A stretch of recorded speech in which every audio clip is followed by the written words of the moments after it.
one.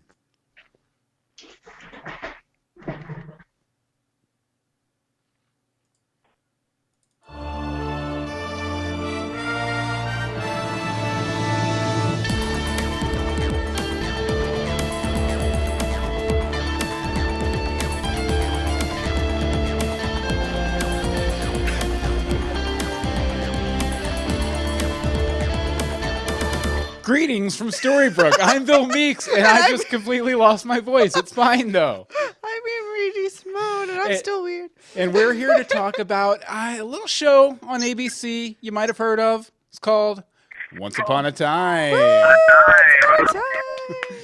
And we are very, very excited to be here. Ooh, someone is feeding sound back to us. I wonder who it is. Is there someone without headphones on, maybe? Oh, that's probably me. Sorry, guys. Oh, it's fine. It's fine. Well, this is our first guest, Michael Lucero. How you doing, Michael? Because we're here for our third Once If special. If we hadn't got around to talking about it yet, but hi, Michael. How you doing? I'm doing just fine, guys. How are you? Excellent, excellent. Yeah, sorry about that. Like, we weren't having the feedback issue before. But it happens.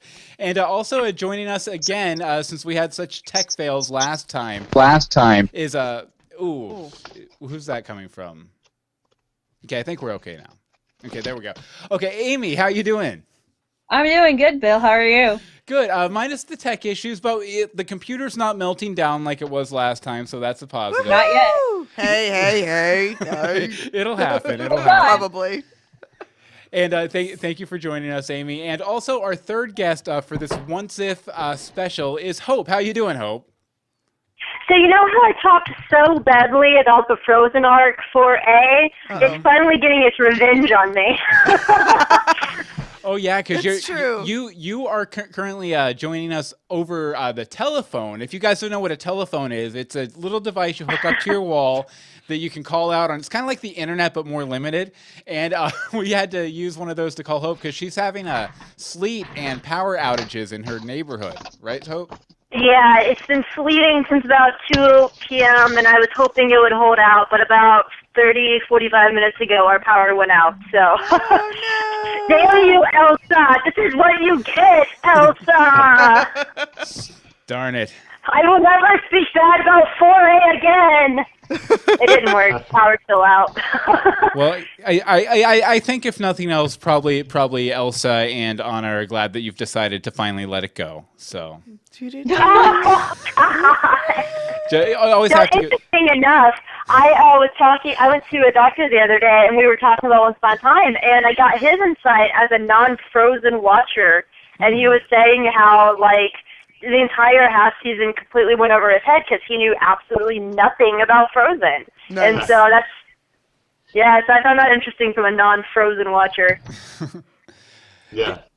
Good perspective. Okay, so Once If special, if you guys haven't tuned in before, basically we just we kind of throw out what if X had happened, or what if Y hadn't happened in Once Upon a Time, and then Or we what kind if of ABC danced along and did a jig? exactly the network. What if the network I did there? ABC was into clogging? Is one of the questions we ask, and then we just kind of extrapolate out and figure out what might have happened on the show. You were going to say something, Hope? Oh, I was just going to say, what if Once Upon a Time was on HBO? Then it came out. That'd be a whole different kind of show. I would say it would be a whole... No, I talked with my friend before, and we were thinking that, like, Neil and Emma, since they were from a lot of this world, they would actually be the people who would, like, drop swear words. So, like, Neil would be like, holy F, oh my God! Like, that would be Neil's character. Nice. Yeah. Okay. See, I think it would have basically been exactly the show we have now, except everybody would have been topless every episode. Oh. I don't think that could work for some people, but I'll take some not. Oh, what was that, Michael?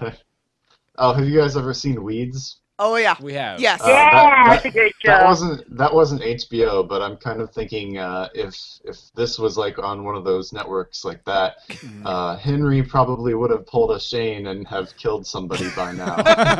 At least one person. Yeah. Yes. I kind of I think find Henry it hard might to have already believe done that that. I find it hard to believe that the only guy who has only taken off his shirt in the entirety of the show is Jamie Dornan, and then it became really fitting. Then it made total sense. That was his audition. When are we going to see Grumpy topless? That's what I want to know. But Grumpy on greetings. Grumpy on greetings. Grumpy popsicles? yes, I did. Thank you very much. Okay, but Anne-Marie, I Grumpy think popsicles. hashtag Grumpy topless. Oh. Okay, Anne-Marie, you had our first topic here. Our first topic is what if Once Upon a Time started before Twitter was a thing, aka before we had all the hashtag wars and the shipping and all of the craziness. Ready, set, go. Well, it would be like this podcast would be the way I am right now. All over the telephone. On the phone. No, we'd be on ham radio. Yeah. No, but actually, the reason why I wanted to bring this up is I originally heard of this topic for the first time from our buddies Bree and Alex from Other Side of the Mirror, and they did an entire episode about Once Upon a Time in the Twitter age. And sadly they are not on one podcast anymore, but you should check them out. What the Fangirl, because I'm a writer for that as well too. Yay! Plug in. Plug. But it's a very interesting. Fandom itself is an interesting beast, because it kind of defines and shapes a show. And some showrunners, like, for example, the Supernatural writers, they just completely ignore, they love their fandom, they really embrace it, they love hearing from the fans, they take a lot of the fan things, like they totally ran with Death Deal because of the fans. And then, and they like teasing the fans with that. But then there's other showrunners, they just completely ignore the fans. They don't care. They take the input and just throw it out the window, and they just do their own thing. And I don't feel like Adam and Eddie do that. Adam doesn't have to be on Twitter pretty much every single day, just answer questions and do stuff. And it's actually a very special thing that these actors are so very open to their fans. That is both a good thing and a bad thing, because like while we can give like instant feedback, like Selfless, Brave, and True, it was instantaneous that people were unhappy at how Tamara killed Pinocchio. And Adam and Eddie, like not even a few days later, came out and interviewed, and they were like, "We recognize that was a big mistake. we got so many lessons on what wood does not do with electricity that it made our heads spin." But then you also have like other things where it can be very negative. For example, when Blue died in Neverland, quote unquote, like in that one like episode where everybody thought she died, people were tweeting Keegan Connor Tracy, and they were like, "I'm glad you're dead," and she's like, "It's not me." Oh, wow. But they. Wow. Yeah, like people were telling her that she was glad that she was dead, and it was her character. I mean, so. That's harsh. This fandom and this fandom's an interesting one. I've been watching it for a while now, and it kind of reminds me of another fandom of a show called Hitalia. And what I can gather that's what's similar about Hitalia is that it's an anime, and they personify the nations of the world, and then they take you through history. But the thing is, Hitalia has a relatively young fandom. The core of their fandom is probably about 13 to 18. And then you have people like me who are much more mature and we're totally cool and stuff. But then you have people, and that's kind of how I feel about Once Upon a Time. It's not that people are younger and mature. It's their first fandom. And a lot of them don't know how to act in a fandom. They don't know what to do and what not to do, or and what's okay and what's not okay, because they just don't have that exposure, and a lot of them don't go to conventions. They have Twitter, and so it's a very interesting fandom, and it reminds me a lot of the Italians, except for they're not quite as violent as the Italians. Yet. I definitely think that a lot of them too. I think a lot of people in the Once fandom go tweeting to the actors and the crew members and stuff like that, like they're not actually reading it, like it's a service that they've hired to manage their tweets. But I mean, especially in Once, a lot of the people are actually reading their Twitters too. They're tweeters. They're tweeters. The tweeters. Yeah. Yeah. I don't know. It's weird because I never, until we started doing this, ever considered myself at all a part of any sort of a fandom or did anything like this. I was not that person. I really sometimes still am not that person. I don't get involved in the Twitter fights and the tweet. I don't know. I don't live Yeah. tweet. I can't stand live tweeting. It makes me twitchy sometimes. Like I just I was wondering that. Like, I've been looking for your Legends of Gotham tweets or something. Yeah, well, we would be tweeting right now. we're live tweeting. We're right live now 'cause tweeting Gotham's right going now. on. It's the Gotham. Yeah, we're not live tweeters. I feel a little. I mean, it's spoilery for those who can't watch it then, but it also distracts, and you Right. can't actually enjoy the show. Maybe live tweet it the second time you watch it. Yeah, But- actually, I would say our notes are probably the closest we notes, do to yeah. live tweeting. Yeah, and mine are usually just quotes. But Michael, you had something you wanted to That's mention? no, it's interesting. It's an interesting aspect of the fandom / social media aspect of watching entertainment today. Is that I have a second shift job, so I'm only able to do this tonight because it's a holiday. And so usually when you all are watching these shows, especially like Gotham and stuff like that, I am at work, so I'm not able to watch them when they're airing, like a lot of people. And so I'll get on Twitter and I'll see all these spoilers, and I'll be like, well, I wish I kind of hadn't read that. Yes. But it's an interesting experience because some of these tweets are spoilers, but not spoilers. They'll refer to something, but they won't tell you exactly what happens. So you're forced to like make your own interpretations of what you think that means. So you're kind of expecting something to happen along certain lines, but you don't know exactly what's going to happen. So you're looking for it, and a lot of the times when it comes, you're like, "Wow, that's not exactly what I was imagining when I read that tweet."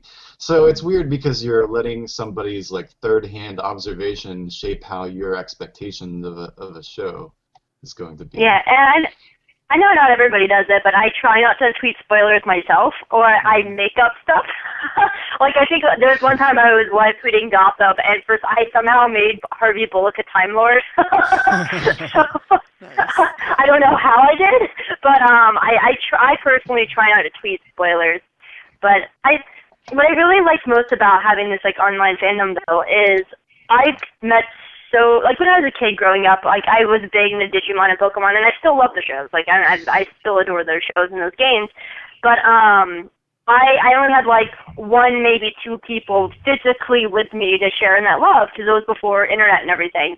Now, if I love a show, I've met so many people. I've met all of you guys. I've met Ashley Benson. I met like many people, and 99.9 of them are really cool. And then I've gone on to meet them in real life at conventions, where once again 99.9 of them are cool. We're the But they've point. Me and also- Anne Marie are the 0.1% of people you've met at conventions that weren't cool. No, You're not. It's cool. Nothing cool. It's this one person, and she's an active bully, and I don't understand how she has so many followers. I just don't, because she's an active bully. She's bashed people. She harasses the actors every single day, and I don't understand how she has so many of the actors following her, and she has so many people following her. The reason they're probably following her, specifically the actors, is to keep tabs on what she's doing. If she's being like that, it's so that they know if something's been thrown out there, and if they have to control it or respond, if it's something that requires a response, because it could start a thing. So yeah, I mean, it might, because like she's lucky at Dragon Con this last year. Like she punched me, and I know Miss knocked her lights out because I'm a pacifist, but she punched me, and it wasn't like a playful punch. It was a full rear back punched me in the arm, and I almost knocked her lights out because I'm a pacifist, but I will defend myself. And I told her flat out, I was like, "You touch me like that again, little girl." Nice. Not happening. But like, yeah, she's just obsessive. Like, she's the girl who would like stand outside of Beth Mader's booth all day long. Yeah, that can just get creepy and disturbing. And that discourages, the actors and crew members and stuff from coming out and engaging with the fans, too. Because they don't want to be involved in that. Yeah. Hey, Amy, what about people that's like really? Oh, sorry. Oh, I was just gonna see what Amy had to say about the whole Twitter thing, because she's been pretty quiet over there. She's been chatting. I know, she's been in the chat room. Hey, I said one thing in the chat room. That's it. We But you caught were there. We saw it.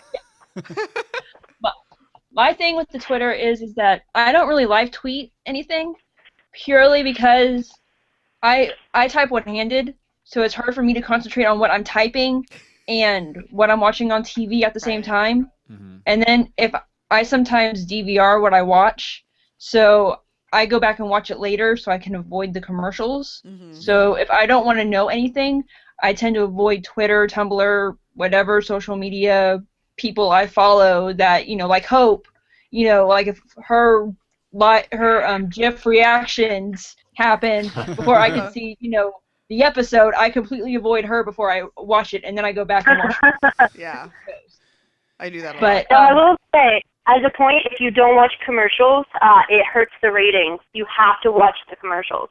really? Those are counted as part of the ratings, because the way they do the ratings is within, I think 24 hours.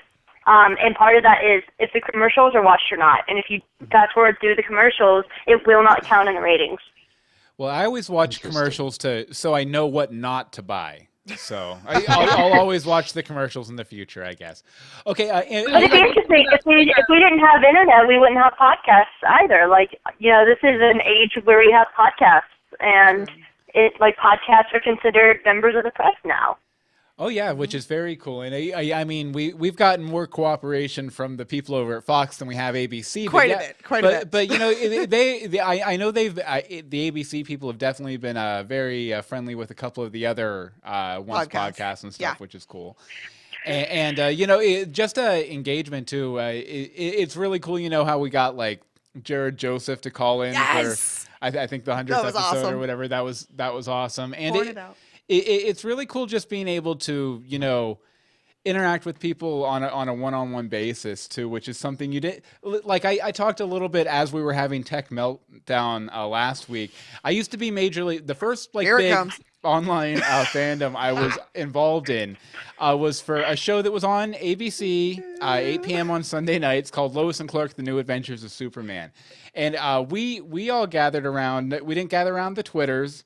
Or we didn't have podcasts or anything like that. We had what was called a listserv. You might be familiar with these from college or something. Basically, like a big email list that you emailed to one email address, and it would send your message out to everybody on the listserv. So basically, the listserv would go silent from 8 to 9 or about 8:55 p.m. And then 8:55 p.m. just hundreds of messages. Oh, do you think General Nod is General Zod and all this kind of stuff?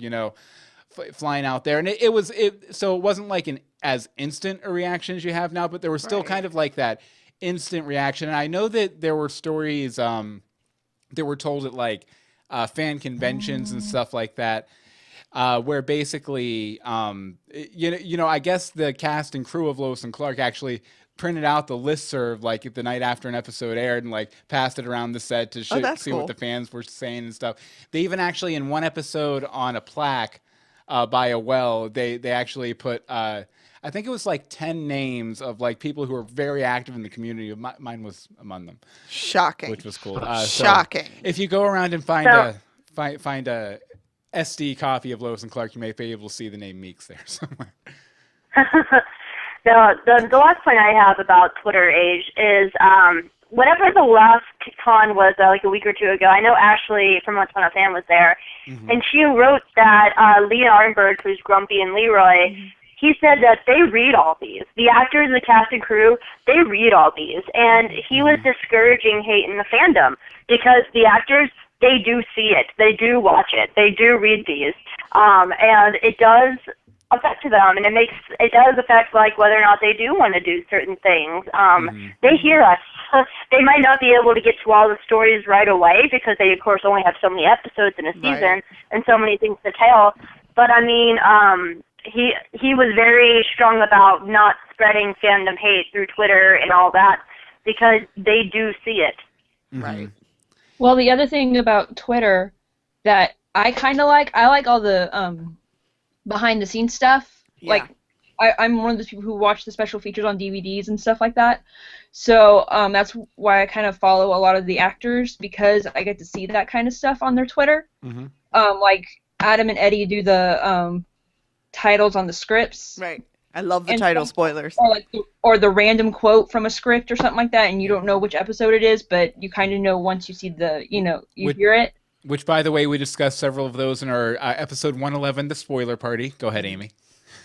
Amy was on. But I've also noticed that the actors do the live tweeting like during the show, so they can interact with the fans while the show's going on and stuff. Or I've seen actors on different TV shows have like funny stories, like if one scene just happened on TV, the actor on Twitter would be like, "Oh, during this scene, this thing happened," that kind of thing.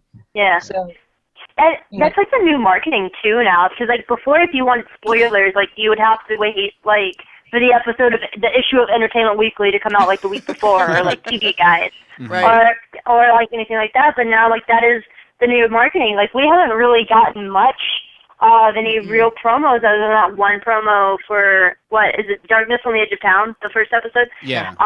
That's the only promo we've really gotten, but we've gotten so much more from the tweets and the behind the scenes stuff. And sometimes they're great, like I think what they're doing right now is great, and sometimes they're awful, like the pre-Neverland. Oh my God, please bring those back.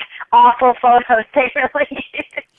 Well, this actually reminds me of something I heard. Scott Aukerman, who does Comedy Bang Bang, was on the Nerdist podcast today, and they were talking about this a little bit, where back, 10 years ago or so, the main thing networks wanted, for a show to be a success, they wanted 80% of the people to think it was okay and, okay enough to tune in every week. Now it's completely reversed, and they want 20% of the people to be head over heels in love with the show or the movie or whatever they're trying to promote. And as long as they have that 20% of hardcore audience, then they'll end up making their numbers and their money somewhere along the way. So it's gone from caring about the 80% broad to the 20% niche, so.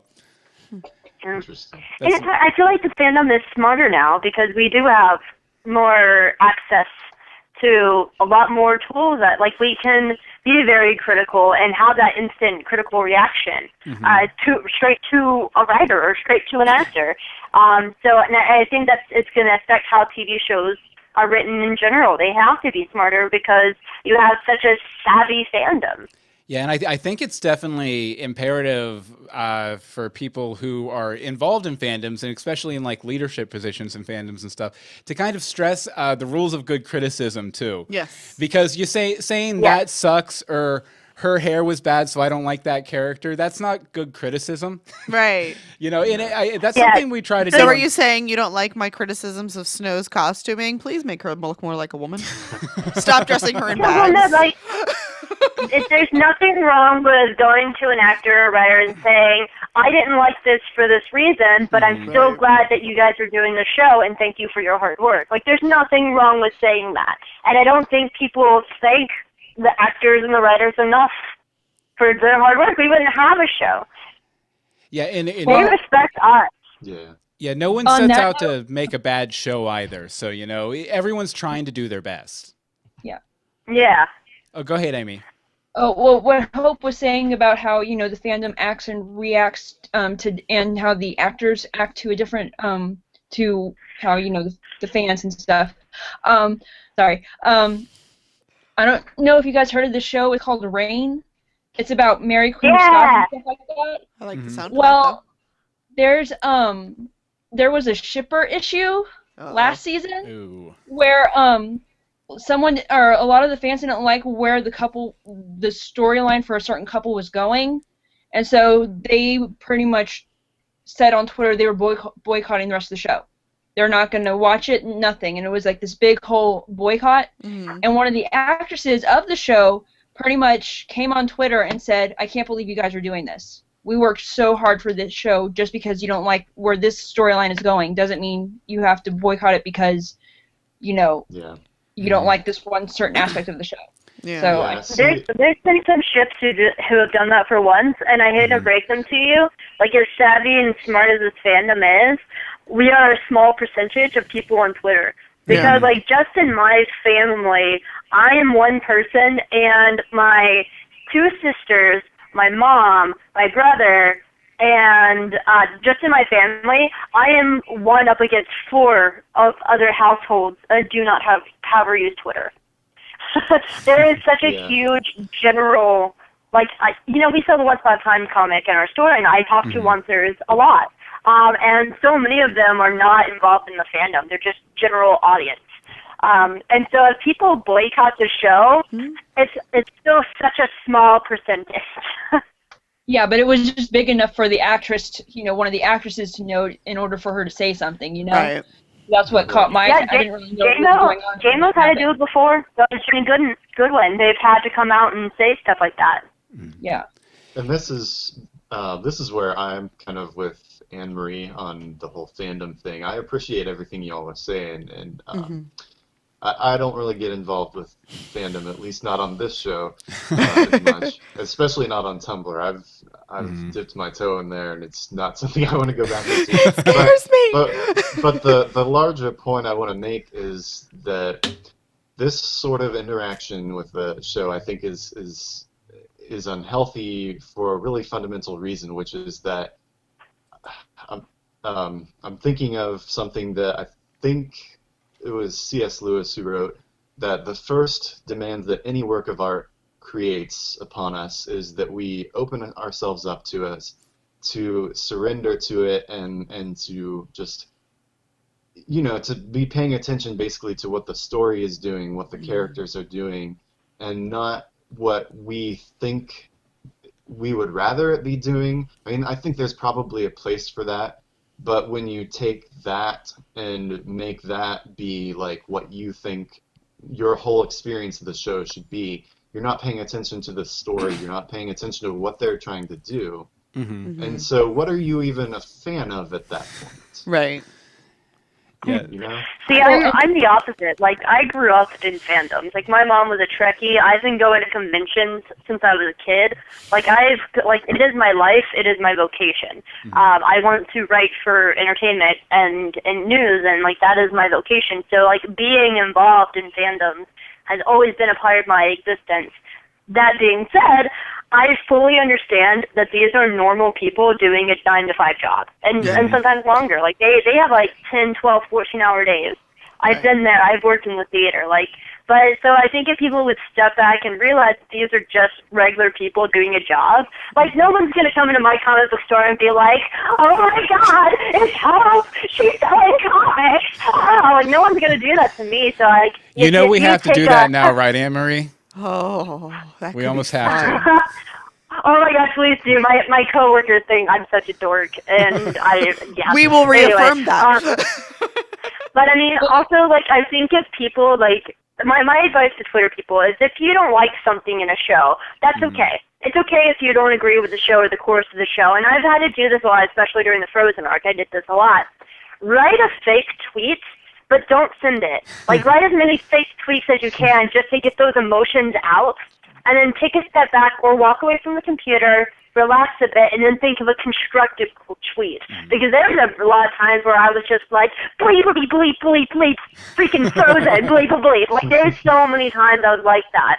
But, I mean, it's not good for the show, it's not good for you as a fan, and it just generally makes you look bad. Yeah, and a rule. It's really 3 rules that we kind of follow here on the show, I think. And we've talked about this a little bit before. To make sure that our criticism is constructive, and it's basically 3. I believe Goethe came up with these rules for theater criticism. And it's something I've always followed when, reviewing fiction, reviewing stories, things like that.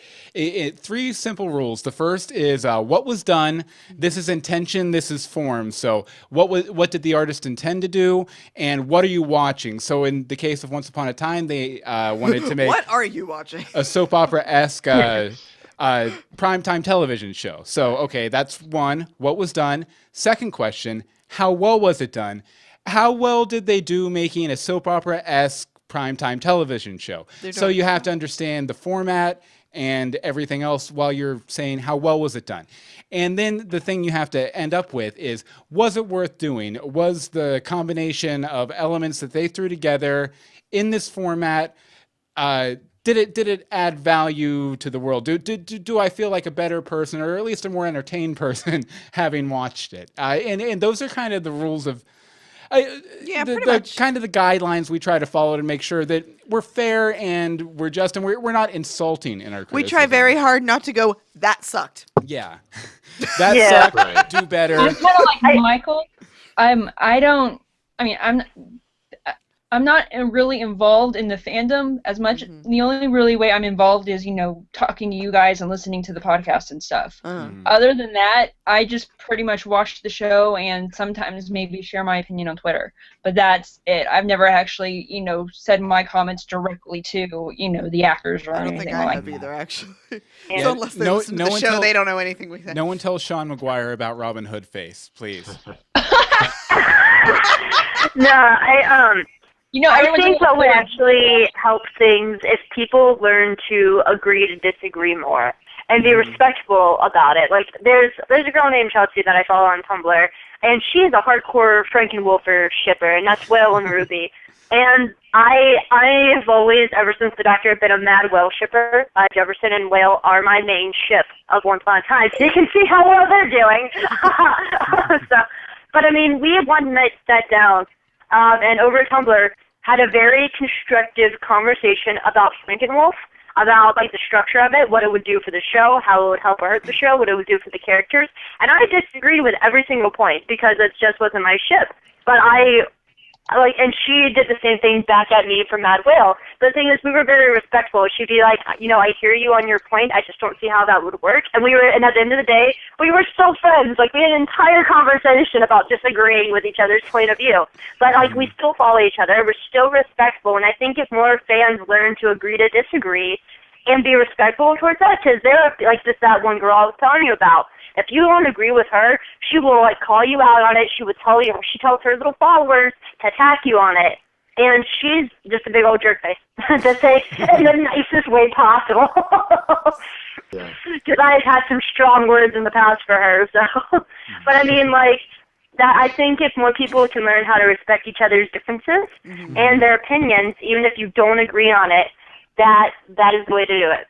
Okay. Definitely. I think that's a good Just point. to be clear. Okay. Yes. Oh, sorry. Yeah, I just want to be clear. I'm not against fandom or fan fiction or anything like that, or shipping or anything like that. Nope. I'm just saying that, I mean, if it wasn't for fan fiction, we wouldn't have the King Arthur mythology. I mean, that was just one medieval writer fan fictioning off of what 5 other medieval writers had done.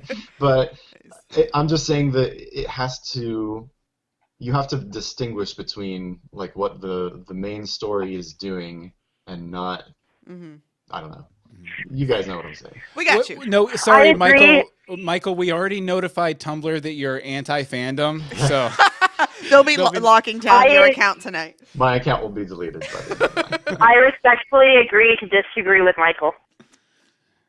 Fair enough. Fair enough. Good. Okay. You know that was a joke. That was a joke, Michael. Right. Sorry, it was a bad joke. Here, let's. I wanted to point out a couple things that were said in the chat room, and then I think we're going to move on to the next topic here. Patty just said that she doesn't send any complaints to the actors or the crew. She sends them all to me and Anne-Marie. Thank you, Patty, for that. We like feedback. Angel says that she usually tries to warn people before she'll be live blogging a show. And Bobby revealed that he used to be a Nielsen family, which I thought was kind of cool. Bobby Hawk. Bobby Hawk, the Nielsen kid. Okay, so next topic. Oh, jeez. Topic. Okay. What? Over the phone, it just sounds like you just got stuck inside a metal can. It's You were stuck inside That's what it sounds on this side, too. Oh. Yeah. Are you okay with your Campbell soup over there? No, I'm not. Okay, what? Hey, okay, that's it. What if Cora wasn't killed in season 2? Discuss. What if Cora wasn't killed in season 2? What would have happened? What would have happened? Well, Snow would still be a pure white character. Maybe. That was 2 I want to see seasons ago. Snow White and Peter Pan battle. Ooh. I just thought of the worst joke. I'm sorry. What'd you say, Amy? I said I want to see Cora and Peter Pan battle it out. Yes. I think that would have been I think good. they would have. I think they would have joined forces against Rumble. I don't think they would have battled it out. I think she would have been like, Hook, you're useless. Hey, Pan, what's up? Oh no. Okay, what I think is that they'll get together to get rid of Rumple at first, but then when it's just the two of them, they'll battle it out. They'll get rid of everybody, and then it'll be just the two of them, and then it'll be 1-on-1. It'll be Peter Pan versus Cora. And who would win? Yeah. From the Regina point of view, I think Regina would have gone. Oh, sorry. It would be Survivor Once Upon a Time edition. Hunger Games. That too. I think Regina would have stayed on the same path, though. I think she would not have changed. I think that was always the writer's intention, was to redeem her to the Charming. I think it just would have been a much harder path because she would still. It was her mother's death what pushed her to move on. I think she would have probably lingered with Cora a lot longer and possibly gotten Henry really hurt in the process. Oh, definitely. I can see that. Yeah. Yep. I also think with Cora's level of power, Pan probably would have been killed outright by her. If not by her, then definitely by a combination of her, Rumple, and Regina. When you combine those 3 levels of power, and And so Emma. if that had happened, you wouldn't be able. Rumple wouldn't have had his sacrificial moment. Especially Which I if you think add was really Emma to that important. mix, it would probably. Yeah. Yeah. Ooh, Yeah. Oh, what yeah, if yeah, though? sorry. Because I think we would have gotten more Storybrooke, and that would have been probably more active. Because Cora, there was a chance would probably not go to Neverland, so she'd be left alone in Storybrooke. So I don't even think all of Team Neverland would have stayed. Because I think Regina. Oh, I don't know if Regina would have stayed behind. Does she face her mother or save her son? On the live stream, we're back. But, go ahead, Michael. I'm sorry. Yeah, I think that Cora would have gone to Neverland because at that point her main motivation was Regina and trying to restore some kind of relationship with her.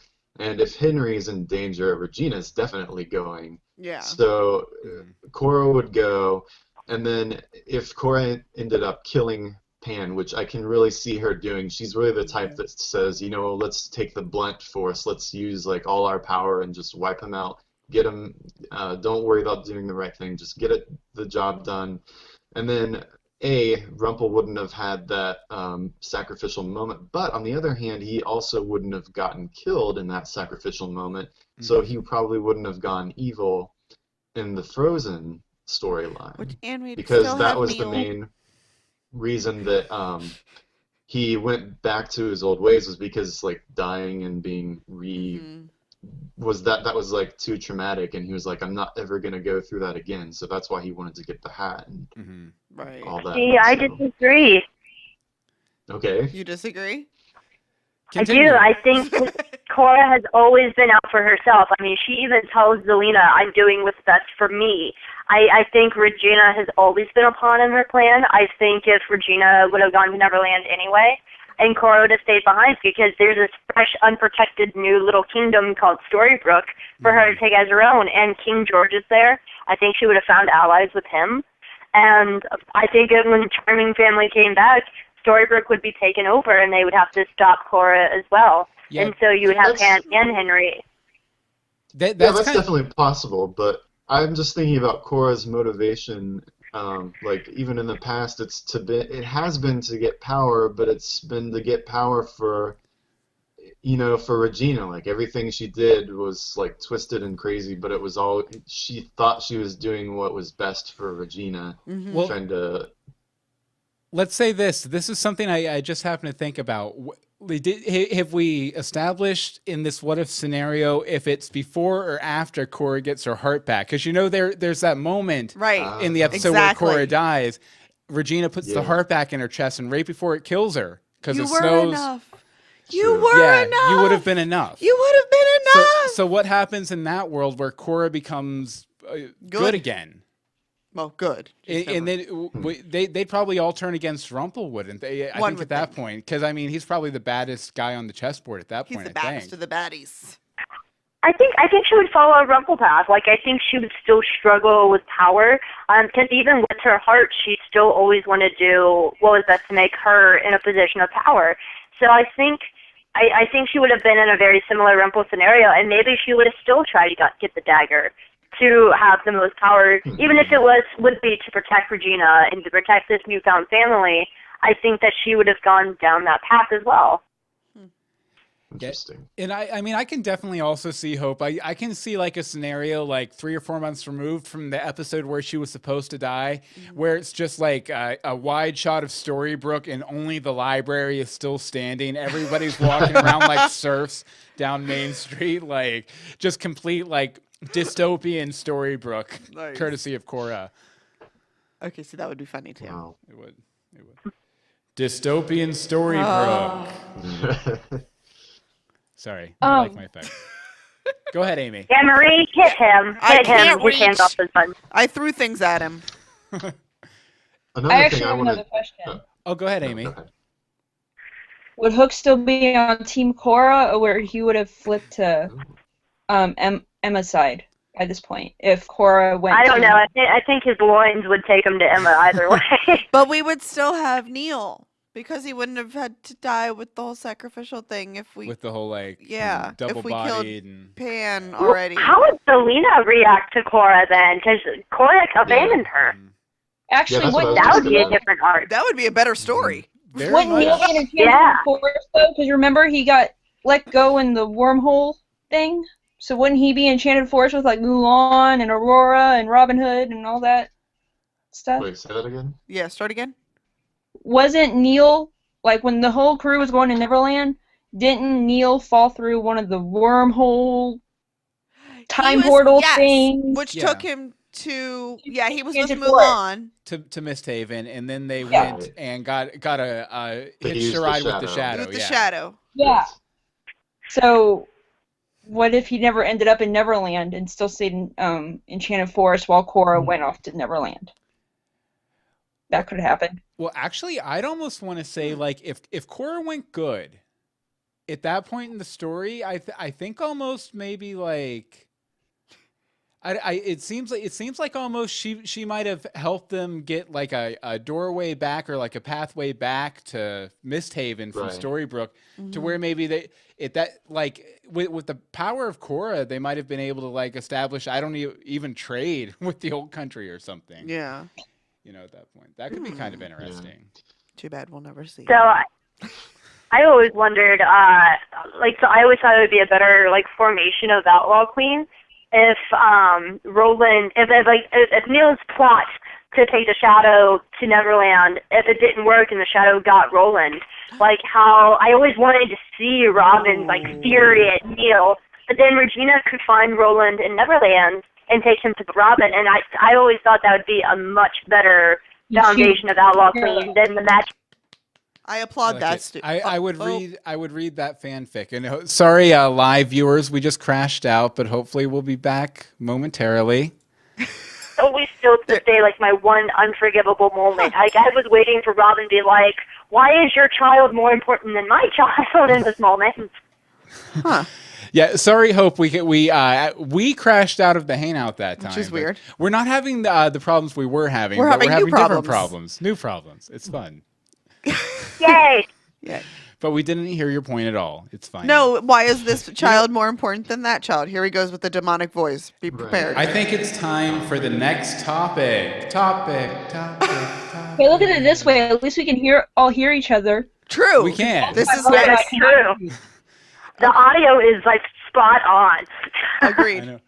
Everything just crashes every once in a while. One thing, then the other, but they alternate, so they never crash at the same time, which is good. This So, is Anne-Marie. If it makes you feel better, I think I'm getting high on freaking candles right now. Nice. Nice. It's an My interesting room candle. smells like flowers.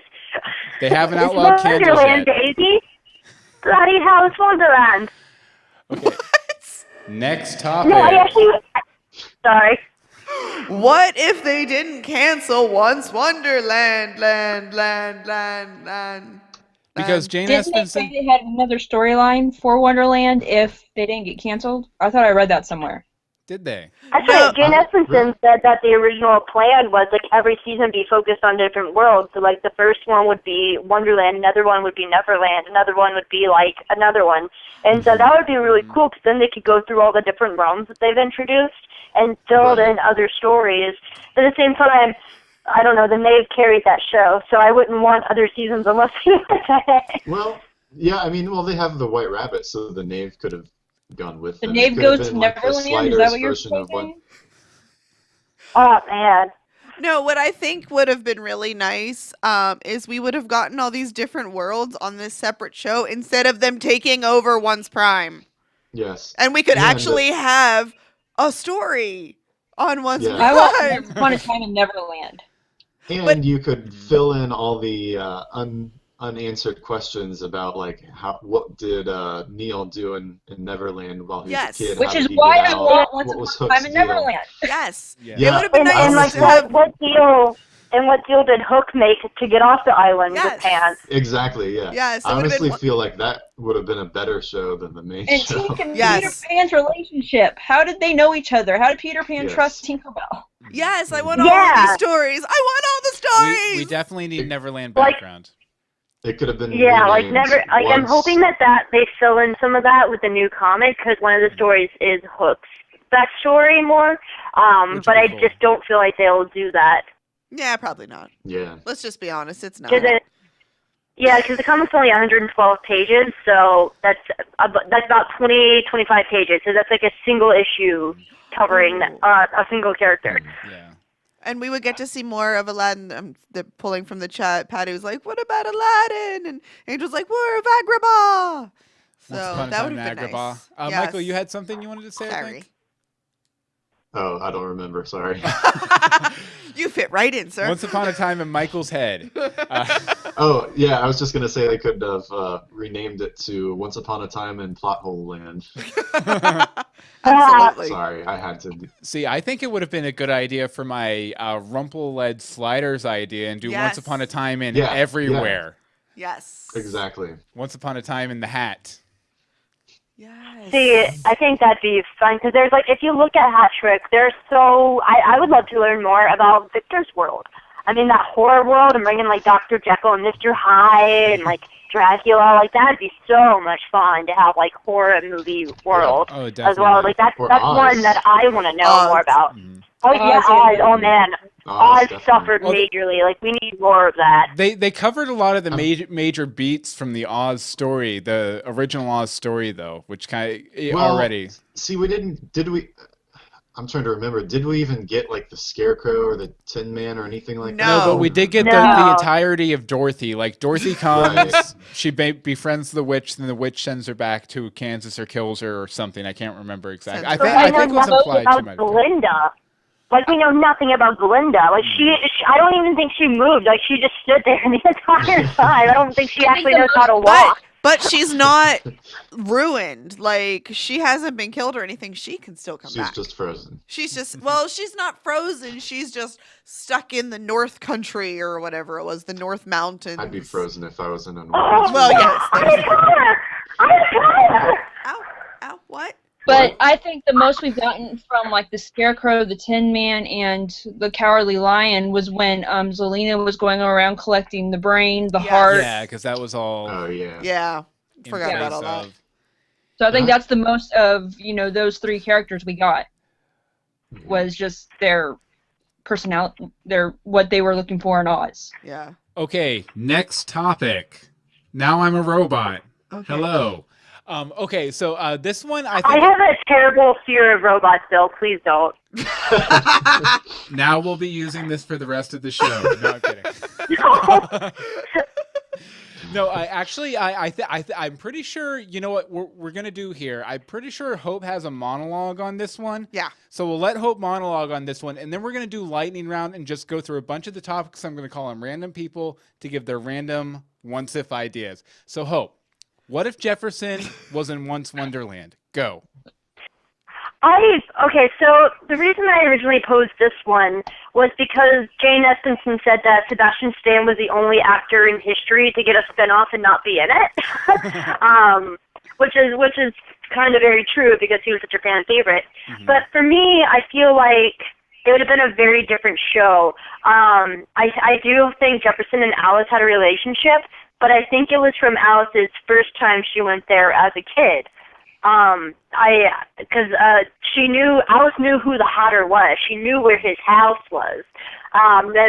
She knew exactly where to find his house.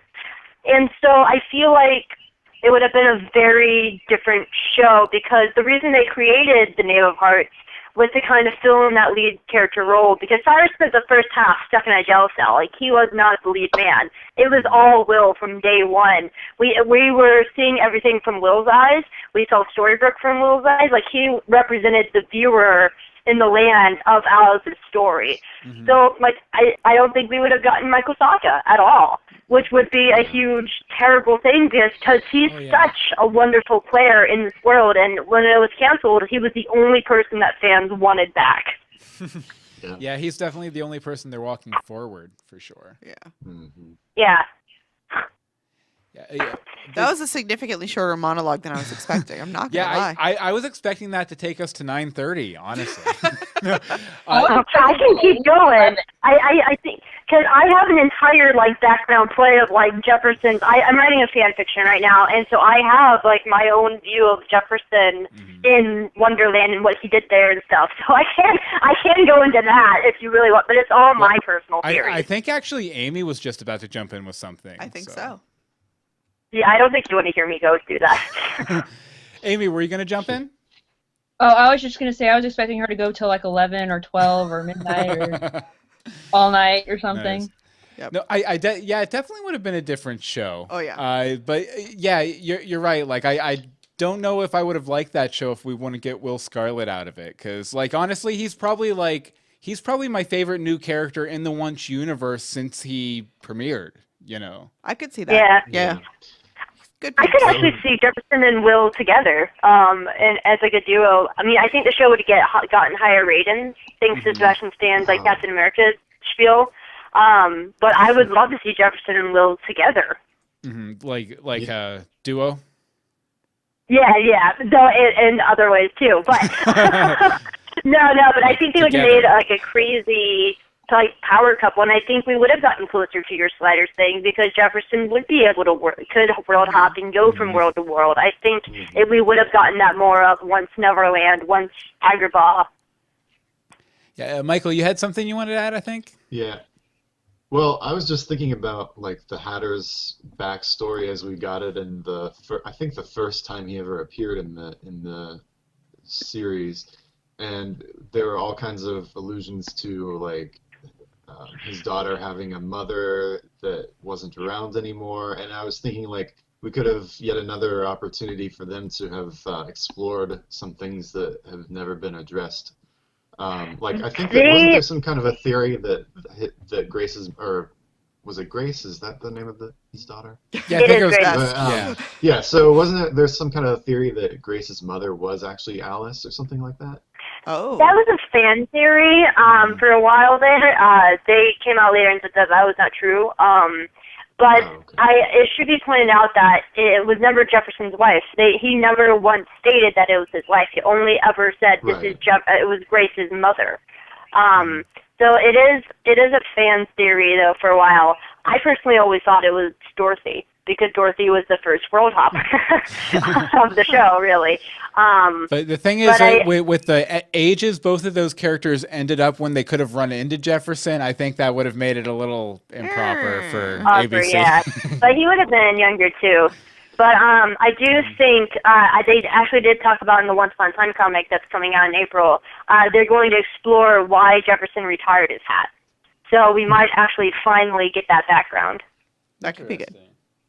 Yeah. Do you guys think that we would have got the whole asylum scene if Jefferson had been a part of it? Because the knave kept saying like he owed Alice for getting his heart back, and he had to go there. And do you think they would have like stressed that as much? And I think like was that like the point of that scene, or were they? I had a feeling I think he would have. Oh, go ahead, Hope. Oh, I was going to say, I think maybe not in that scene, but I think when Cora's episode came along, that Jefferson would have been there making hats and being crazy, because that's when he was captured. Well, I think that pilot... Oh, go ahead, Amy, sorry. I was going to say, I don't know, I think if Jefferson was a part of the show, I think it would have been more focused on him than maybe Alice and Cyrus and all that kind of stuff. Mm-hmm. Maybe, like, the show would have opened up with him instead of Alice at the asylum, maybe, like just where he was at, or like if he was running to save Grace or Paige or whatever her name is, that kind of thing. So yeah. Yeah, I think it could have been cool. You could definitely tell from the pilot of Wonderland, though, that it was there were some scenes that were written in a way to save special effects scenes that they had initially planned for or already shot parts of or whatever, or done the CGI work for or something. But okay, we're going to go into the lightning round now. So this is a lightning round. I feel like there should be a drum roll in there somewhere. Hold on. Oh, here we go. Lightning round. Okay, so what we're gonna do God. is I'm gonna go around. I'm gonna go around the room and ask you a question, and you're gonna have about 30 seconds to answer. So, Anne-Marie, we're gonna start with you. Yes. Oh boy. I love Okay. it. Please tell me I'm getting what I think I'm getting. What if Mary Margaret got knocked up from Whale in season 1? That would have been That awesome. was a good question. Hey. Hope, lightning round. It's Anne-Marie's question. I don't even know what to do with it, but it'd be awesome. It would be just so awesome. It would drama. Drama. Talk about another drama, mama. Then we'd be locking up a pregnant lady. True. And then the whole For murder. we were cursed would be a whole different thing. Yeah, a whole different level. A whole different level. Okay, Amy, what if Cora hadn't been sent to Wonderland? You know, back when she was banished to Wonderland, became the Queen of Hearts, all that stuff. What if that hadn't happened? Wait, can you repeat it? What if Cora hadn't been sent to Wonderland?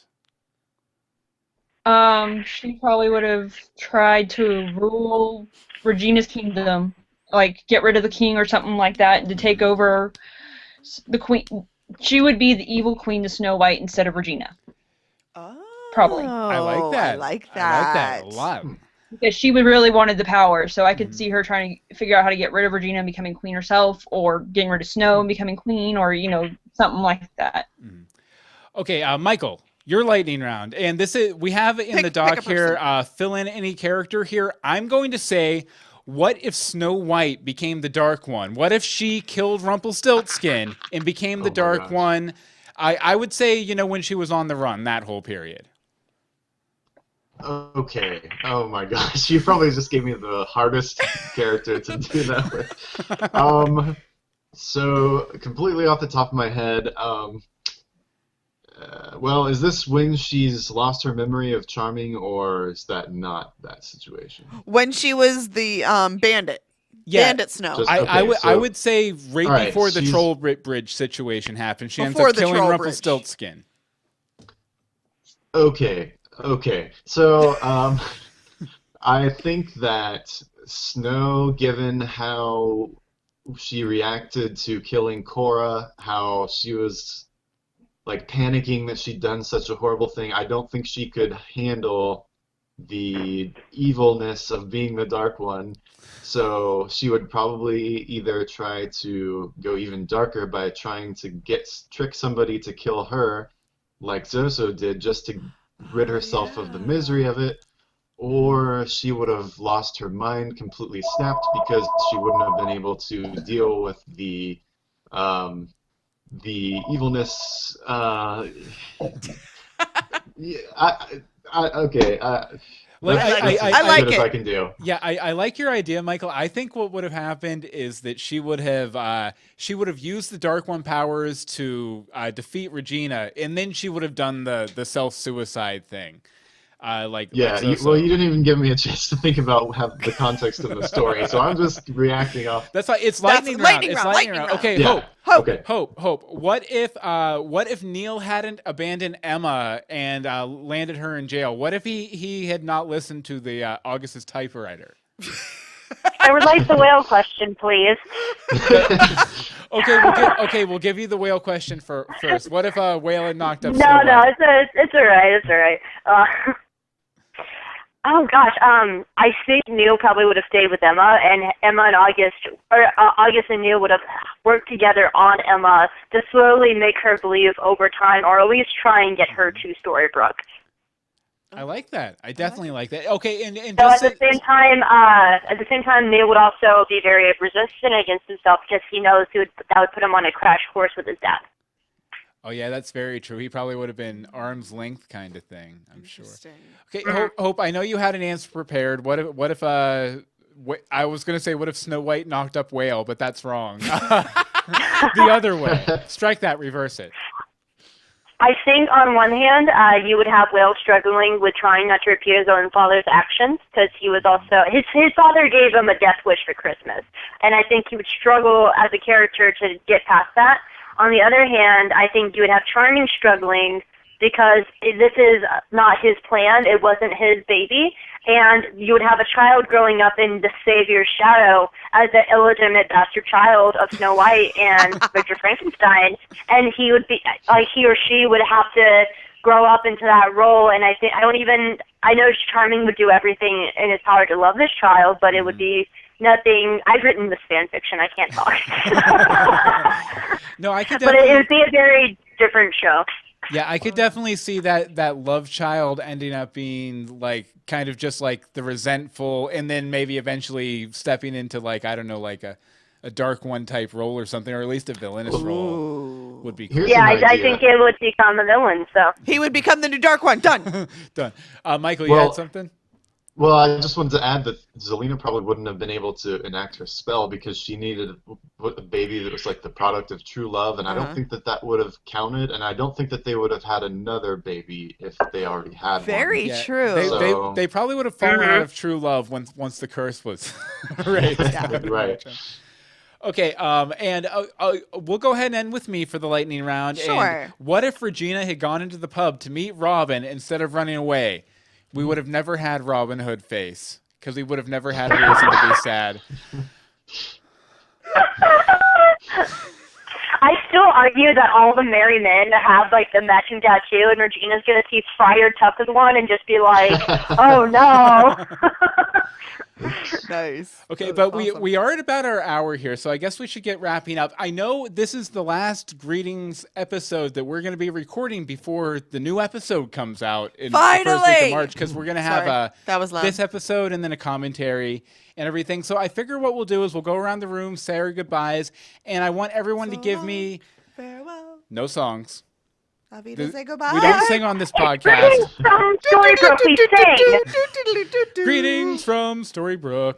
No, but we're going to go around, tell people where they can find you online, and then give us a one-sentence summary of how you're feeling about the episodes coming up. So I guess we'll start with, let's start with Hope. Where can people find you online, and what are your thoughts? One sentence. One sentence. You can find me at geekygirlexperience.com. I'm also just joined whatthefangirl.com and on Twitter at Hope Mullinax. I am a little wary of this new season, but as long as I have a lot of Neva parts, I will be very happy. So we'll see. Excellent. Okay, Amy, where can people find you? And one sentence. What do you think for the upcoming episodes? You guys can find me at Amy1102 on Twitter. Okay, my one sentence would be I'm curious about this season just because of the villains and the Neva Hart storyline. Excellent. I like how you hesitated on your Twitter handle, too. I am... Okay, Michael. Who am I? My mind goes faster than what I'm speaking. I have the same problem. That's why I have to drink the magic juice. Okay, Michael, where can people find you online in one sentence in anticipation of Season 4B? Okay, people can find me on Twitter at mhenrylucero, and in terms of the next season, I am interested, yet without high expectations, but willing to suspend my disbelief. Excellent. Okay, and Anne-Marie? You can find me on Twitter at AMDSimone, and I write recipes and crafty things at crunchycrafty.com. And this season, I can't wait to see Belle be a strong, powerful woman, not needing that... dark one. Yeah. Bad word. She don't need no dark one. Bad word, She don't Rumple. need no dark one. And as for me, you can follow me on Twitter at Bill Meeks. You can check out my books. Here, I'll show one to the camera because I keep forgetting to do that. At dogboyadventures.com. Here's Danger on Liberty Pier. And one sentence in anticipation. I think, well, you know what? I think I'm just going to steal it from Patty in the chat room because I think this is all I could really hope for in a new season of Once Upon a Time. And Patty says, I am now shipping Friar Tuck and Regina. So, yes. Yeah. Hey, Bill. Yo. what is that universe box thing? Oh yes, we're also Oh, doing hey, a new podcast thanks for called plugging our Universe show for Box. Stories to a theme. Every week we discuss a new theme. Last episode was cookies. This upcoming episode is vacation. We're gonna do fear, home, all sorts of stuff. It's a lot of fun. Birthdays. We're doing birthdays.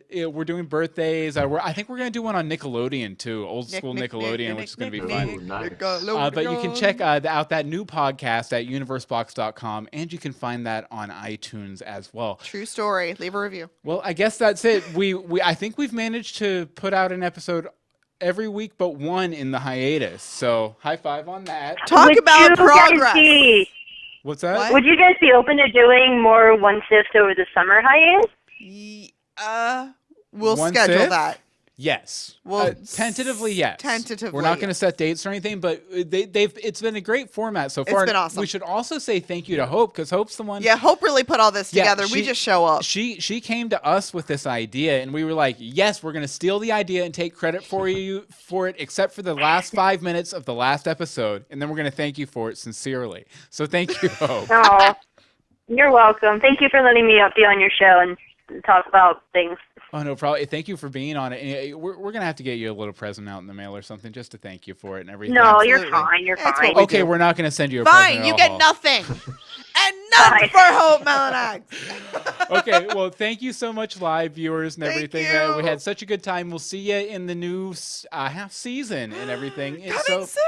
until next time, Greetings from Storybrooke. Storybrooke. From From Storybook. Storybrooke. Greetings from Storybook. Wow, Greetings from nobody was good on Storybrooke. that one. And here comes the theme.